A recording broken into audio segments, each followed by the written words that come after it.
noches, un placer poder compartir con ustedes.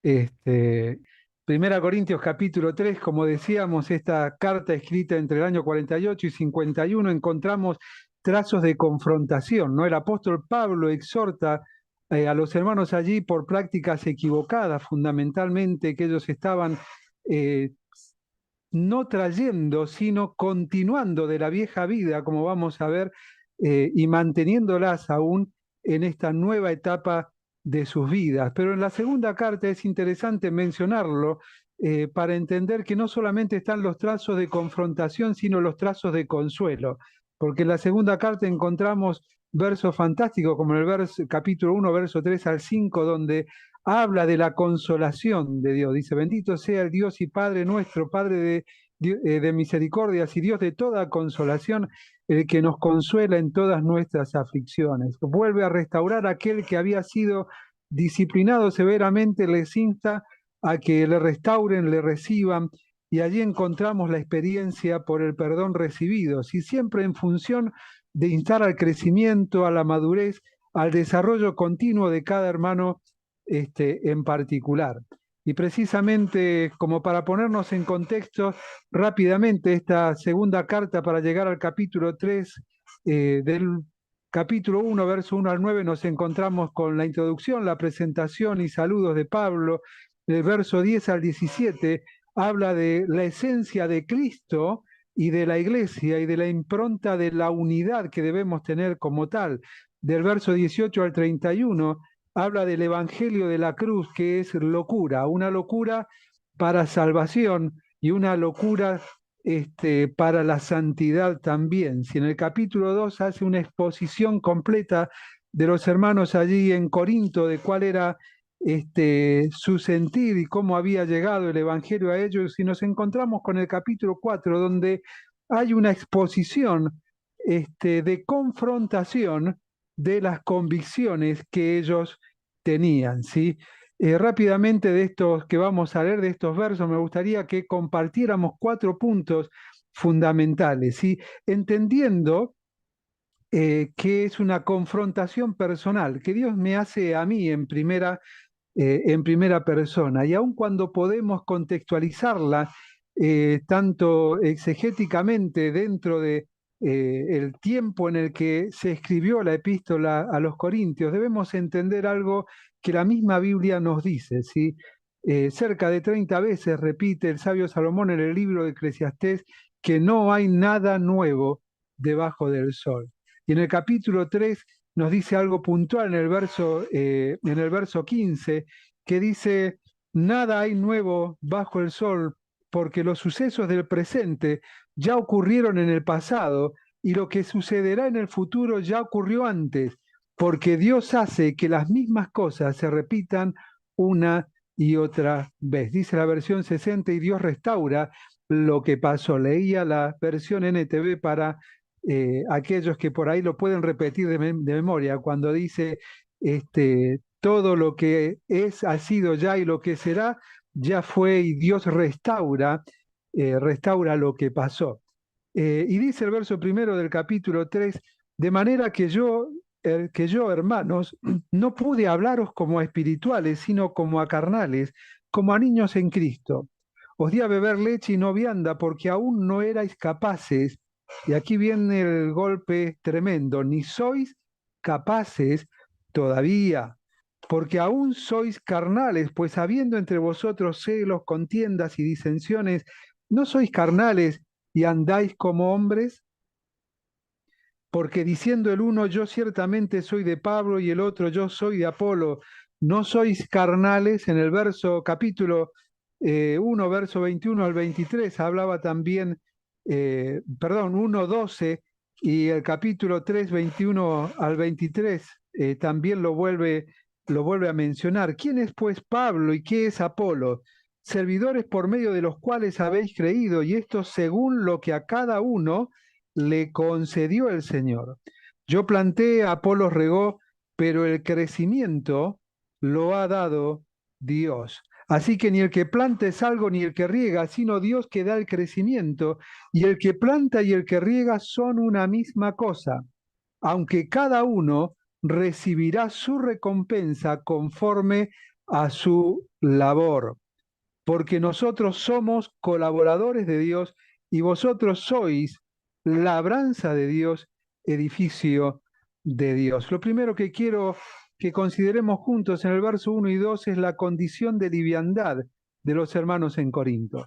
Una condición que suele repetirse tristemente en nuestras asambleas y a veces también tristemente en nuestras propias vidas, ¿sí? Y es la determinación de pensar bajo el dominio de la vieja naturaleza, ¿sí? Y su pensamiento. En el capítulo 2, verso 14 dice, el hombre natural no percibe lo que es de Dios, no percibe las cosas espirituales, porque las cosas que son de Dios, dice, son precisamente espirituales.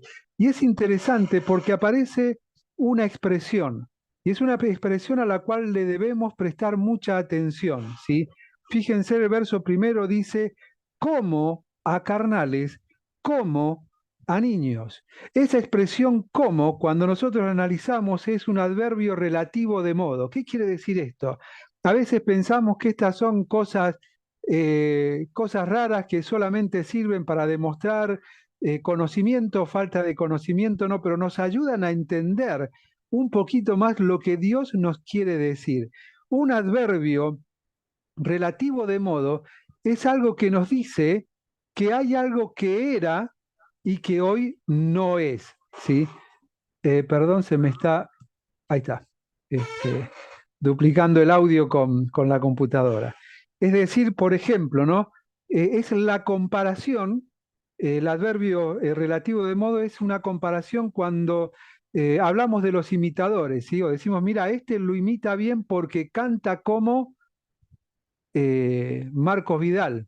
Bueno, me gustan a mí Marcos Vidal, por ahí no, no a todos, ¿no? Otros tendrán sus cantantes predilectos y demás. Entonces, ese cómo precisamente establece una comparación con cosas que son. Y cuando dice cómo a carnales, es decir, está comparando con un estadio anterior que no era el carnal. ¿Y por qué establecemos esto? Porque precisamente hay un gran dilema y grandes debates, y no es eso lo que quiero que tratemos hoy, ¿no? Si existe el cristiano carnal. Hay muchos que dicen, si es carnal, no es cristiano. Pero el apóstol Pablo aquí a los Corintios nos presenta tres tipos de creyentes, o tres tipos de personas, una no creyente y otras dos creyentes. La primera de ellas lo leíamos en el verso 14 del capítulo 2, hablando del hombre natural. El hombre sin Cristo no percibe las cosas que son de Dios porque para él son locura y no las puede entender porque se han de discernir espiritualmente. Está hablando de aquel que está muerto en delitos y pecados, aquel que no puede entender lo que es de Dios, sino es que Dios mismo se lo revela. Lo mismo pasó de manera práctica allí en Mateo capítulo 16, cuando Jesús hablando con sus discípulos le dicen, muchachos, ¿quién dicen las personas que soy yo? Y todos entraron a contar, ¿no? Unos dicen que eres Elías, otros Juan el Bautista, otros algunos de los profetas, y Jesús le dice, pero ¿quién dicen ustedes? Y ahí es donde aparece Pedro, porque Pedro no existía, existía Simón. Eh, Porque cuando le expresa esto, ¿qué le dice el Señor Jesús? Bienaventurado eres, una realidad tangible, algo que no va a cambiar, eres. ¿Por qué razón? Porque no te lo reveló ni carne ni sangre, sino mi Padre que está en los cielos. Y es Dios mismo que se nos revela a nosotros a través del obrar del Espíritu Santo, convenciéndonos de pecado, de justicia y verdad, el que nos lleva precisamente al entendimiento de nuestra condición, a la necesidad de la sustitución y al clamor arrepentido de nuestros pecados para acceder precisamente a la salvación. Entonces, el hombre natural es el hombre sin Cristo. Pero continúa diciendo el apóstol Pablo, verso 15, en cambio, el hombre espiritual entiende todas las cosas, pero él no es juzgado por el hombre natural, ¿sí? Porque el hombre natural no lo entiende. Estoy parafraseando y explicando un poquito para no perder tanto tiempo en la explicación del verso 15, pero ahí plantea el hombre natural y el hombre espiritual. Pero en el capítulo 3 plantea el hombre carnal. el cristiano carnal, de manera que yo, que dice después, hermanos, les está escribiendo a quién, a aquellos que él identifica de manera directa, clara y literal como sus hermanos, no como aquellos que son adherentes o simpatizantes del Evangelio, sino que son sus hermanos. No pude hablarlos como a espirituales. Y no dice, les hablo como, este adverbio relativo de modo como a naturales. ¿Por qué? Porque no son naturales. Dice, sino como a carnales. Es decir, el carnal es aquel que precisamente vive como vivía antes. No ha cambiado su dinámica de vida, ha cambiado su eternidad, pero en el proceso de transformación que se inició, y claramente lo dice Pablo en Filipenses 1:6, el que comenzó la buena obra, la comenzó, la va a completar, es decir, habla de un proceso que se inicia. Yo soy salvo, sí, pero mi salvación se completará el día en que se haga efectiva la promesa de estar junto a Él por toda la eternidad. Y todo lo que yo no le he permitido a Dios transformar en mi vida, Él lo transformará por gracia y poderío inmanente de Él, por la sencilla razón de que no puedo estar tal cual soy delante de su presencia. Y esta palabra en el original es escárquicos, que es hecho de carne, y es interesante porque nos ayuda a entender, nosotros estamos hechos de carne, pero también es aquello que está caracterizado por la carne. Bueno, nuestras acciones, nuestras reacciones muchas veces están caracterizadas por la carne.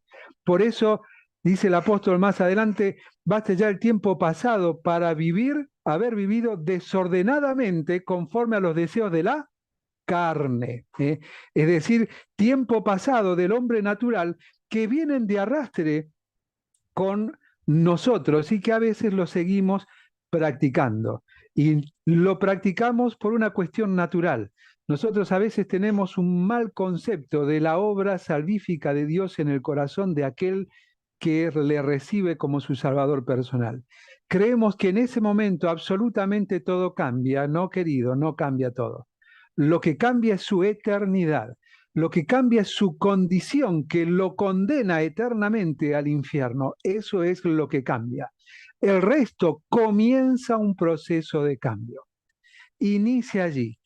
Y cuando nosotros no entendemos eso, podemos llevar años como creyentes, pero viviendo en una condición de liviandad, porque la determinación es vivir bajo preceptos y conceptos de cumplimiento efectivo que me hagan sentir bien delante y aceptados delante de los demás, olvidándome de que la aceptación es ante Dios y no ante los hombres. No hay liderazgo que tenga autoridad sobre las ovejas si no está sometido bajo la poderosa mano de Dios, entendiendo que la exaltación será de aquel príncipe de los pastores, como decía el apóstol Pedro, que se manifestará, y él será el que exaltará a todos, quizás de diferentes maneras o no, no lo sé.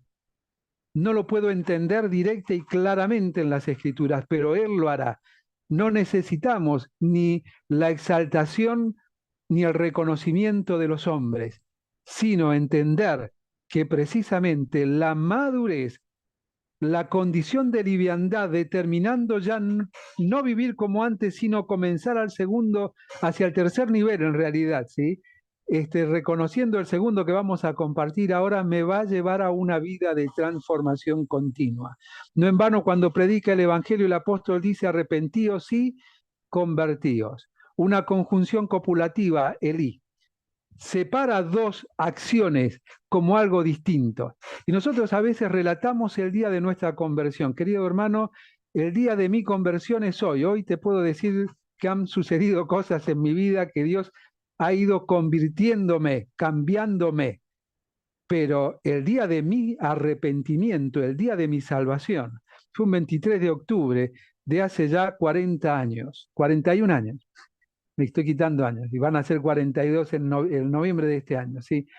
Ese es el día de mi salvación, de mi arrepentimiento. Y desde allí comenzó. La conversión es un proceso continuo mediante el cual Dios me transforma a su imagen y semejanza en la medida en que yo, cediendo mi voluntad, dejo de decirle Señor y comienzo a vivir como un siervo. Hay una gran diferencia en eso, pero no nos vamos a ir del tema. Volvemos a estos dos versículos, porque lo segundo que marca aquí el apóstol Pablo no es la condición de liviandad de los corintios y que a veces nos afecta a nosotros, sino también la capacidad limitada. Porque ya no habla de la carnalidad, sino que habla precisamente del alimento. Verso 2, os di a beber leche y no vianda, porque aún no erais capaces. Y tremendo es que dice, ni sois capaces todavía. Hay una capacidad limitada. Y esa capacidad limitada no tiene nada que ver con la determinación de la condición de liviandad, esa determinación de seguir viviendo como vivía antes, con la diferencia de que tengo a Cristo en mi corazón, sino que tiene que ver con el desarrollo natural que debe de haber en mi vida. Querido hermano, no puede ser que el cristiano no crezca. El cristiano que no crece es un cristiano que está cómodo. ¿Y está cómodo por qué? Porque hay alguien que le brinda un espacio de comodidad. Y tristemente, en las iglesias locales, los que brindan los espacios de comodidad son los líderes. Es decir, hay que tener una apertura. Los líderes triste y vergonzosamente ya tienen sus favoritos, sus preferidos. Hay que armar la lista de enseñanza, de predicación. Tristemente tienen su lista de maestros y aquellos que según el triste concepto de la mente carnal ya los tiene marcados como los que tienen que hablar, desechando aquella potencialidad que Dios ha colocado en el corazón de muchos hermanos que están sentados y no hacen nada por deficiencia de un liderazgo negligente, que tiene una capacidad limitada, no ha desarrollado, no se ha desarrollado, no ha crecido, sigue pensando como pensaba antes. Y ese desarrollo natural es precisamente alterado por nosotros mismos y no nos damos cuenta. El apóstol Pablo le escribía también a los corintios. ¿Te acordás cuando hablábamos de estos dos tratados? El tratado de los trazos de confrontación y los trazos de exhortación y los trazos de consolación. Precisamente en la segunda carta, en el capítulo 13, verso 11, habla de esto. Dice, cuando era niño, hablaba como niño, pensaba como niño, actuaba como niño. Pero ¿cómo termina? Pasó el tiempo y pasó lo que debe ser natural. Crecí, maduré y por lo tanto dejé lo que era de niño. Dejé de beneficiar a aquellos que de alguna manera me beneficia a mí verlos desarrollándose en la iglesia local. Queridos hermanos, en especial aquellos que están en el liderazgo, estás apacentando la grey, no una parte. Ni siquiera la familia tiene la parte primera en la participación activa como rol activo delante de los hermanos, aun cuando tengan el don. Quizás soy un poco raro en eso y exigente, porque lo he sido y lo soy con mis hijos. Nunca permití, más allá de la capacidad que ellos tengan, que estén antes que los demás, sino que sean uno como los demás. No es una conjunción comparativa. Somos iguales delante de Dios. Los dones los dio el Espíritu como Él quiso, y si los dones no se desarrollan, muchas veces no es culpa de aquel que lo ha recibido, sino es culpa de aquel que se niega a darle parte dentro de la iglesia de Cristo, aquel que ha recibido una capacidad de manera directa por el Espíritu Santo, conforme Él quiso. Y allí viene el eco todavía de la exhortación dura del apóstol Pablo a los hermanos en Galacia. ¿Qué os estorbó? ¿Qué pasó por tu cabeza? ¿Qué ha pasado por nuestra cabeza que no hemos querido ser transformados por Dios y seguir con los viejos rudimentos, aquello que estaba en el pasado, entendiendo que la vida en Cristo es una novedad de carácter cotidiano? Cuando pierdo de vista eso, pierdo del disfrute de Dios. Lo decía claramente Jeremías en el libro de Lamentaciones. Él se gozaba y recordaba que por la multitud de las misericordias de Dios, hoy no he sido consumido. Y lo maravilloso de Dios no estuvo ayer, estuvo hoy. Y lo maravilloso de hoy es que lo de hoy fue superador ayer. Y lo de mañana será mejor. Porque dice, sus misericordias son nuevas cada mañana. Cuidado cuando amamos más las liturgias que al Dios para el cual decimos hacerla. Porque cuando Dios hizo silencio por 400 años, las últimas palabras, y nos tapamos los oídos para no oír el eco, es Dios diciéndole al pueblo de Israel: no me agradan sus salmodias, sus cánticos, ni sus sacrificios. Hasta eso los aborrezco. ¿Y cuál era la razón? La razón era porque era el rito a lo que ellos le daban valor, lo conocían, lo practicaban, pero se habían olvidado de la razón por la cual Dios lo había establecido. Y que nada se trataba de ellos, sino que todo se trata de Dios. Y eso no ha cambiado en el transcurso de los tiempos. Podemos pararnos en cualquier dispensación dentro de la palabra de Dios y siempre el centro es Dios. Nunca es el hombre, siempre es Dios. El gran problema que tenemos en las iglesias actuales es que hemos colocado a los hombres como el centro, desplazando a Dios, mencionándolos y después diciendo, no, son malas interpretaciones. Vos lo ves así, querido, la palabra de Dios es la que manda. La palabra de Dios. Y cuando hay hermanos en condición de liviandad y con capacidades limitadas, aún teniendo grandes capacidades dadas por Dios, es porque hay aquellos que no han sido transformados aún en su mente y pensamiento. Y cuidado con eso, Romanos 12:3 lo dice claramente el apóstol Pablo, cuidado con lo que pensás de vos mismo. Ninguno tenga más alto concepto de sí que el que debe tener. Estar en el liderazgo nos debe hacer más humildes que los hermanos. No nos coloca por encima. Nos debe hacer entender el valor que tiene estar en medio de ellos, conocerlos, conocerlos. No mirar de lejos al que está caído y decir algo habrá pasado. Esto lo esperaba, no se tendría que haber caído si tú estabas al lado de él, sobrellevando las cargas los unos de los otros, porque ese sobrellevar las cargas no es poner en mi hombro la carga. En el original la idea es ponerme al lado de su hombro para que la carga que está sobre él se aliviane en el mío también y lo acompañe. Es esa la idea. Pero el liderazgo está lejos de la grey. El liderazgo está lejos de Dios. El liderazgo tiene una percepción personal que precisamente lo distancia de Dios porque casi se coloca como el tal. Y su voz es la voz de Dios. No dice la Biblia nada de eso. Absolutamente no.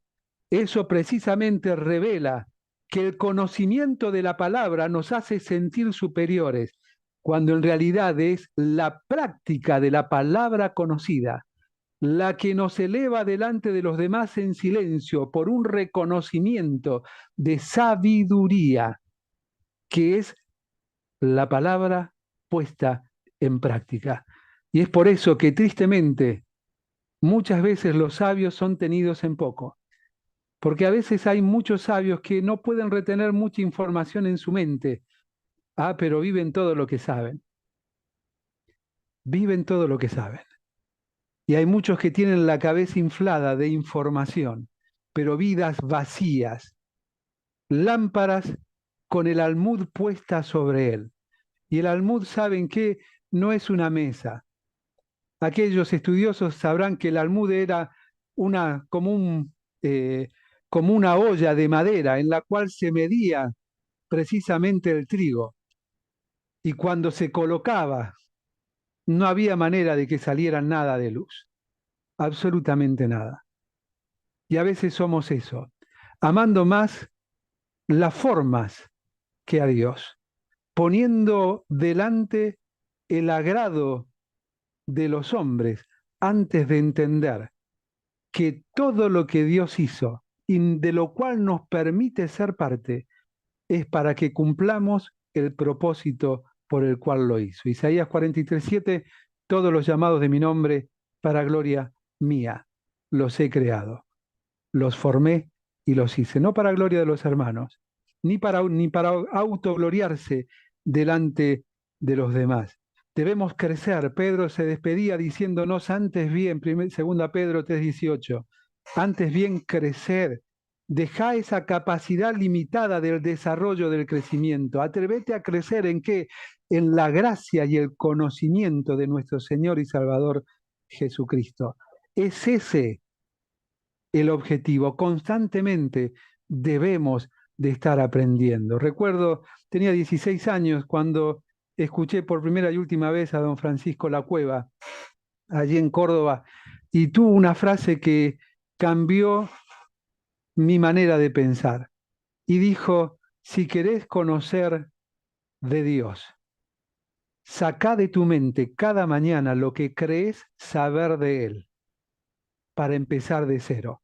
Porque créeme, no sabemos nada, no sabemos nada. Y realmente es una gran verdad. Cuanto más me acerco a Él, más reconozco, aprendo, no debo, sino que de manera natural reconozco que no sé nada, porque ingreso, como decía Pablo a los hermanos en Filipos en el capítulo 2, al mar de su gracia, y no llego a comprender ni la altura, ni la anchura, ni la profundidad de ese amor que excede a todo conocimiento. ¿Por qué? Porque excede mi conocimiento. Y solo me resta disfrutar de Él. Y en ese disfrute comenzar a ser transformado todos los días, como decía el poeta, y en ese disfrute voy a poder modelar por Él mi carácter. Y siendo modelado en mi carácter, va a suceder algo natural. Voy a poder adorar. Dice, voy a cantar con gozo a mi Redentor.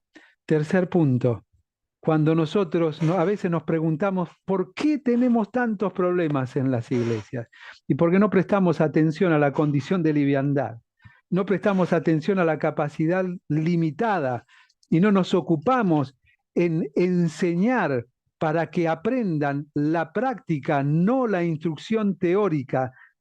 Y es obviamente que aparece lo que dice el verso 3, las contiendas libradas. Dice el verso 3, porque aún sois carnales, porque habiendo entre vosotros celos, contiendas y discusiones. Peleas, discusiones, celos. Eso no sucede hoy, ¿no? No sucede en ninguna iglesia. ¿Y por qué sucede?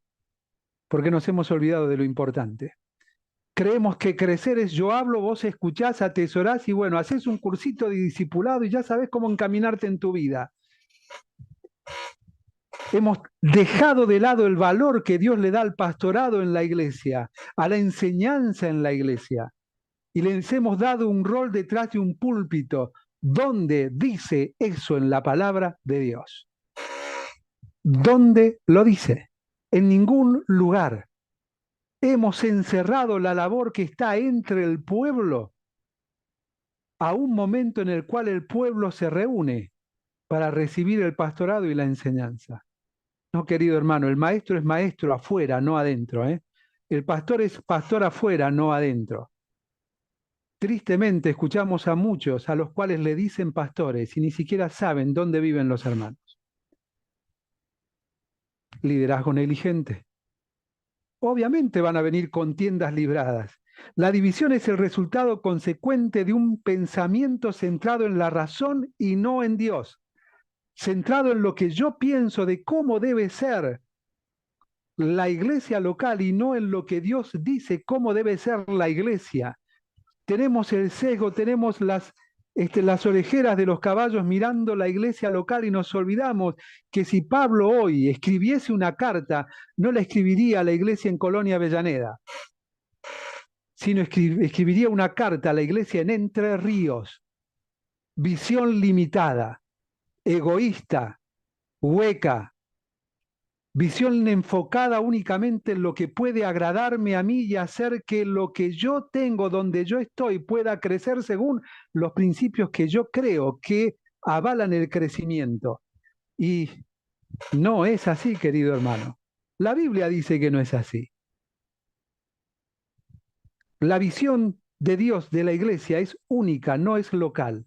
¿Cómo puede ser que las iglesias no tengan comunión? ¿Cómo pueden ser que hayan reuniones de aniversario donde pareciera que, bueno, cumplimos porque le mandamos la invitación a las conferencias, a las reuniones especiales, al aniversario a los otros hermanos? Eso no es comunión. Comunión es tener espacios donde comparto tiempos como estos, tiempos de oración, pero no solamente online, sino presenciales en las ciudades, en las provincias. Y a veces ni siquiera sabemos quiénes son los líderes de las otras asambleas. Y bueno, pero como yo no quiero problemas, estás cómodo.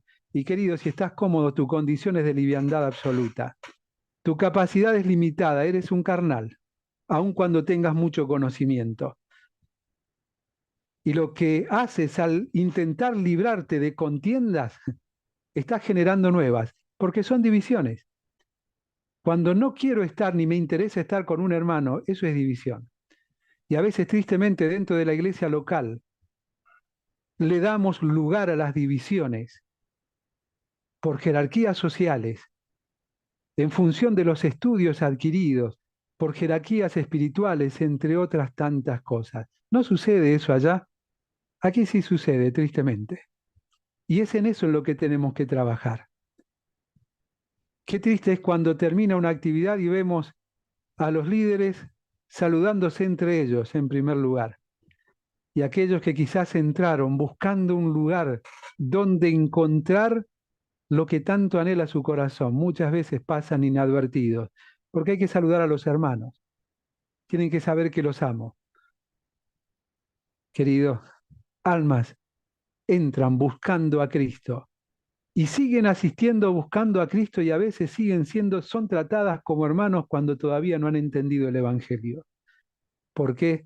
Porque estamos más ocupados en que no haya contienda, no haya problema, que todo funcione, que el número aumente, yendo siempre a contramano del Dios de la Biblia. Jesús huía de las multitudes, amaba el contacto personal, hasta con las peores personas, y por eso lo juzgaban. Y nosotros hacemos, tristemente, todo lo contrario. No hay nada nuevo debajo del sol. Lo que le pasaba a los hermanos en Corinto sigue pasando en la actualidad. Lo triste es cómo se procura espiritualizar la defensa de dicho pensamiento. Y yo sé que hay hermanos que están atravesando una situación, tengo que atenderlos a ellos. Sí, es cierto. Pero la pregunta es ¿por qué siempre tiene que ser en el lugar del culto? Si sabes que hay una problemática particular, ¿te parece el lugar ideal para hablar con un hermano donde todos pueden oír o donde quizás te lo lleves a las viejas piecitas de la derecha y de la izquierda? Yo recuerdo en mi niñez en la iglesia, así mirándolo de frente, entrabas a la pieza de la derecha, bien, venía bendición, ¿eh? Entrabas a la de la izquierda, todos esperábamos porque ese salía despeinado, a ese le daban, ¿eh? Porque era la piecita de la exhortación. Y tristemente eso, que culturalmente se transmitió, a veces sigue vigente en la actualidad.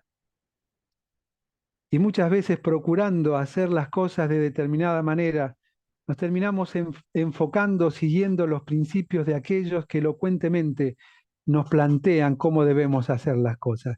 Vos fíjate lo interesante. En el capítulo 1, Pablo lo involucra a Pedro, y hasta habla de Jesús. Pero cuando llega al capítulo 3, habla de Pablo y de Apolos. ¿No te llama la atención de eso? Fíjate, verso 12 del capítulo 1. Quiero decir que cada uno de vosotros dice, yo soy de Pablo, yo soy de Apolos, yo soy de Cefas o Pedro. Recordamos que Cefas es en hebreo, ¿sí? Petros o Pedro es en griego, y yo de Apolos y yo de Cefas y yo de Cristo. Encontramos a cuatro. Pero cuando aborda el problema, fíjate, dice, yo soy, ciertamente uno dice al otro, yo soy de Pablo y yo soy de Apolo. Por ahí son curiosidades o cosas que pasan desapercibidas. Pero ¿te acordás cuando Apolos, cómo conoció al Señor? Había un varón elocuente, hablaba bonito. Y cuando escucha el Evangelio, empieza a hablar del Evangelio porque era un buen discurso que todos querían oír y que atrapaba, ¿no? Y recuerdan que hubo un matrimonio que se acercó, le predicó el Evangelio y él fue aprendiendo, ¿no? Y esa elocuencia llegó un momento en que fue reconocida y habiendo sido transformado por Dios, salvado por él, su vida transformada, esa elocuencia continuó transfiriéndola. El apóstol Pablo era tan elocuente que dice que hablando él se extendió hasta las 12 de la noche. ¿Recuerdan cuando Eutico se cae de la ventana? Nadie se quería ir. Era elocuente. Y sabes, los elocuentes siguen hablando hoy. Y los elocuentes, ¿por qué lo utiliza el apóstol Pablo? Porque los elocuentes lo único que hacen es cautivan la mente y el corazón. Querido, cuando tienes que hacer una actividad especial, ¿no piensas primero en los elocuentes? En aquellos que de alguna manera te han cautivado la mente y el corazón con sus palabras y dices, invitémoslo para que todos lo escuchen, pero a veces tristemente ni siquiera puedes repetir el último de los mensajes que estuvo o en el que asististe, pero la elocuencia cautiva la mente y el corazón. Pero sabes, hay algo que los elocuentes no pueden hacer y el apóstol Pablo lo dice claramente, porque muchas veces, al igual que en aquellos tiempos, en los tiempos, en el año 57 aproximadamente, en que Pablo le escribe a los Corintios, en la primera fue antes, ¿no? 51 al 55 aproximadamente, sigue sucediendo hoy. Campaña de evangelización, busquemos el elocuente, al que todos levantan la mano, al que todos le dan una respuesta. ¿Sabes cómo le llamo yo eso? La vulgaridad del bilardismo espiritual. Bilardo siempre decía, hay que ganar, no importa cómo. Colgado del travesaño, pateándola fuera de la cancha, hay que ganar.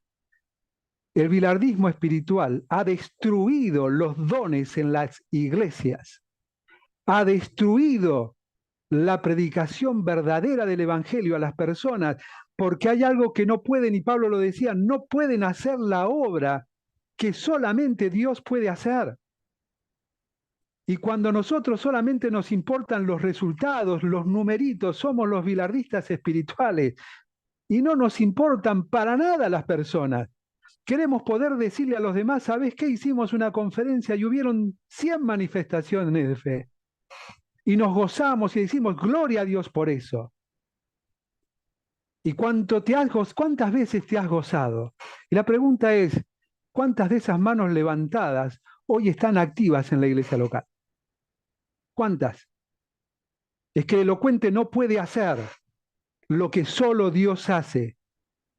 Amamos la cuantificación de resultados para expresar de ese modo el poder manifestado de Dios a través de los hombres. Y creemos que eso es poder y autoridad de Dios. Querido hermano, no. Yo te invito a que organices campañas evangelísticas en tu iglesia local, pero que hable el más sencillo de los hermanos, que simplemente habla de su corazón y cuente lo que Dios hizo en su vida. Puede que no hayan manos levantadas y no son necesarias. Pablo lo dice claramente. Hermanos, ¿cuándo van a entender que la elocuencia es lo peor que le ha pasado a la iglesia?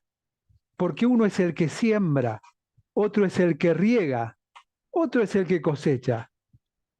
Pero la importancia solo la tiene Dios y Dios es el centro porque el crecimiento lo da Dios. La elocuencia entorpece el entendimiento del oyente que acepta una oferta y no llega al arrepentimiento genuino para alcanzar salvación.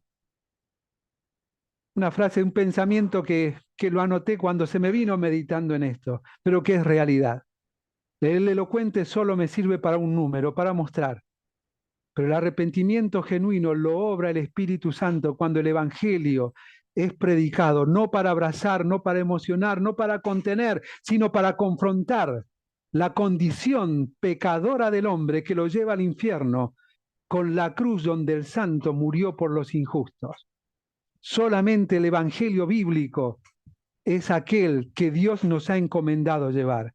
En los extremos está el hombre, Dios está en el centro, esperando que nosotros nos acerquemos a Él. Están aquellos que están en el extremo del decisionismo y están aquellos que están en el extremo de decir, ni siquiera indiques cómo hacer una oración. Ni en uno ni en el otro está Dios. Dios está en el medio. Cuando la elocuencia en humildad es colocada en las manos de Dios y aprendemos a entender y a leer aquellas personas que Dios coloca delante nuestro, comienza la transformación, que no la obramos nosotros, la obra Dios. En la sencillez y simpleza de una vida sabia, de una vida en humildad, Dios va a transformar porque van a oír no solamente palabras, sino van a ver el impacto de una vida que ha sido transformada.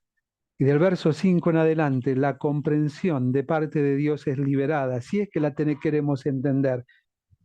¿Qué pues es Pablo? ¿Qué pues es Apolo? Pone ahí tus elocuentes favoritos y preguntarte, ¿qué es fulano? ¿Qué es mengano? Servidores por medio de los cuales habéis creído. Y eso según lo que a cada uno le concedió el Señor. Pablo en el capítulo 1 le dice, agradezco a Dios que muchos no se convirtieron conmigo y yo no bauticé a ninguno, decía, ¿no?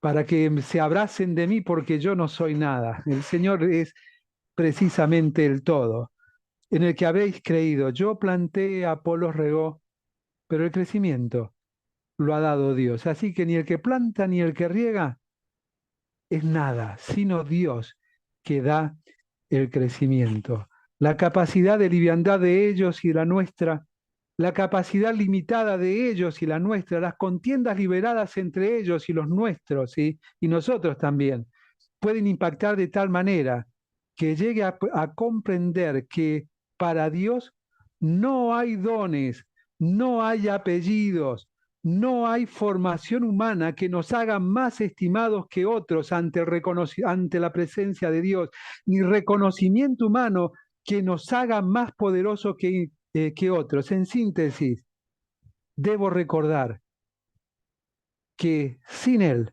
no soy nada.